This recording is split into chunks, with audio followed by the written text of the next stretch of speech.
The United States has become increasingly aggressive about slowing down or halting China's industrial espionage efforts. This has included indictments of PLA officers, broad condemnations of Chinese spying, and targeted reprisals against some Chinese firms. But given the extensive commercial contacts between China and the United States, stopping the flow of technology is virtually impossible. As the People's Republic of China, PRC, emerged from war and revolution in 1949, it became apparent that the Chinese economy lacked the capacity to compete with the U.S. or the USSR in the production of advanced military technology.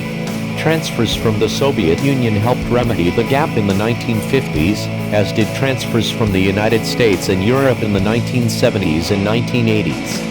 Still, the Cultural Revolution stifled technology and scientific research, leaving the Chinese even farther behind.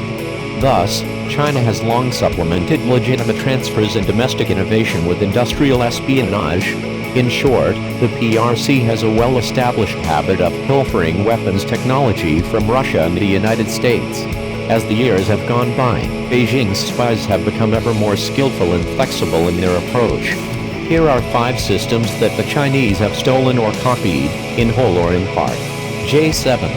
In 1961, as tensions between the USSR and the PRC reached a fever pitch, the Soviets transferred blueprints and materials associated with its new MiG-21 interceptor to China. The offering represented an effort to bridge part of the gap and suggest to China that cooperation between the communist giants remained possible. The offering didn't work. Sino-Soviet tensions continued to increase, nearly to the point of war in the late 1960s. The Chinese worked from the blueprints and other materials, and eventually produced the J7, a virtual copy of the MiG-21. The Chinese eventually sold a J7, F7 export variant, in direct competition with the MiGs sold by the Soviets.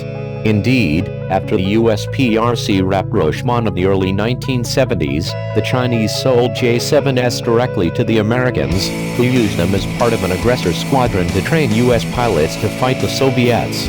J11. The collapse of the Soviet Union in the early 1990s heralded a thaw in Russia-China relations.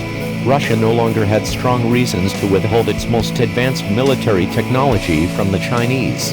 More importantly, the huge Soviet military-industrial complex needed customers badly, and the Russian military could no longer afford new equipment. For its part, the PRC needed new sources of high-technology military equipment after Europe and the United States imposed arms embargoes in the wake of the Tiananmen Square massacre. Accordingly, the 1990s saw several huge arms deals between Moscow and Beijing. One of the most important involved the sale, licensing, and technology transfer of the Su-27 flanker multi-role fighter. The deal gave the Chinese one of the world's most dangerous air superiority fighters, and gave the Russian aviation industry a lifeline. But the era of good feelings couldn't hold.